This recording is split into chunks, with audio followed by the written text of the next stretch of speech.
कुल केसेस की संख्या 1843 1843। इनमें से 289 डिस्चार्ज हो चुके हैं पूर्णतः उपचारित होकर के। 29 लोगों की दुर्भाग्यपूर्ण मृत्यु हुई है, जिसमें से अधिकांश या तो कोमॉर्बिडिटी के केसेस हैं या फिर ओल्ड एज के केसेस हैं।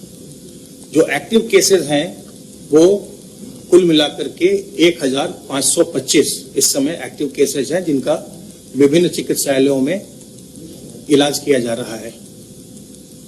अभी तक कुल मिलाकर के 58 जिले प्रभावित हुए हैं संक्रमण से।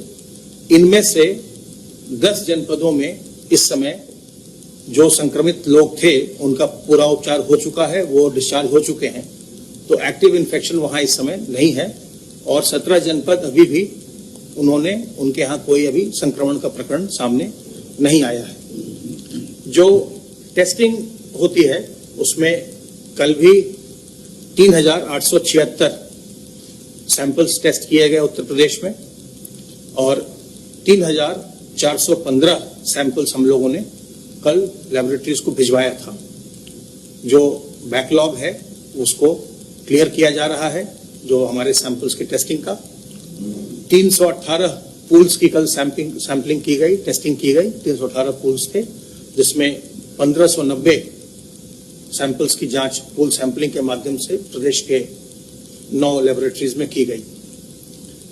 जो पुरुषों और महिलाओं का प्रतिशत है वो 79.15% पुरुष संक्रमित हुए हैं अभी तक, और महिलाओं में 20.85% महिलाएं संक्रमित हुई हैं।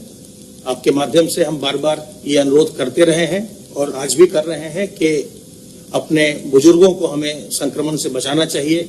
जब आप घर में भी रहते हैं तो भी अपने बुजुर्गों से जो सोशल डिस्टेंस का दौर में घर के अंदर भी पालन करिए, ताकि आपके जो घर के बुजुर्ग हैं, जो भी 60 साल से ऊपर के व्यक्ति हैं, आपके माता पिता हैं, आपके दादा दादी हैं, नाना नानी हैं, वो इन्फेक्ट बिल्कुल न होने पावे, क्योंकि वो बहुत ही हाई रिस्क ग्रुप है। अभी तक जो 60+ एज ग्रुप में इन्फेक्शन का परसेंटेज है वो 7.62% है।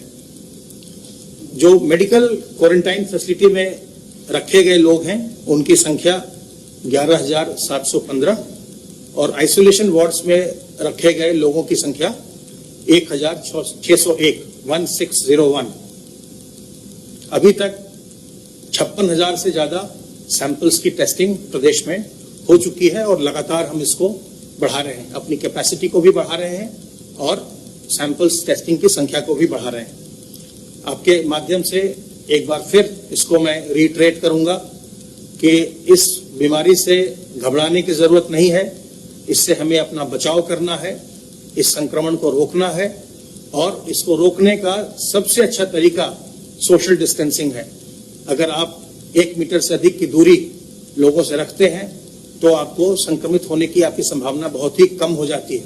अपने चेहरे को, अपने फेस को कवर करिए मास्क से, या घरेलू बनाए हुए किसी मास्क से, बाजार के मास्क से, या गमछे से, दुपट्टा से, रुमाल से अपने मुंह और नाक को कवर करिए, और साथ ही अपने हाथ को बार बार साबुन और पानी से धोते रहिए।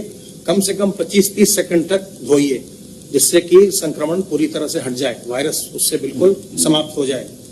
और अपनी इम्यूनिटी को बूस्ट करने के लिए योग का अभ्यास करिए, नीम की पत्ती का सेवन करिए, तुलसी अदरक के काढ़े का सेवन करिए, अजवाइन के अर्क का सेवन करिए, गर्म पानी पीते रहिए, अपनी इम्यूनिटी को बूस्ट करिए, ताकि आपके शरीर की प्रतिरोधक क्षमता ऐसी हो कि वो इस संक्रमण को मात दे सके।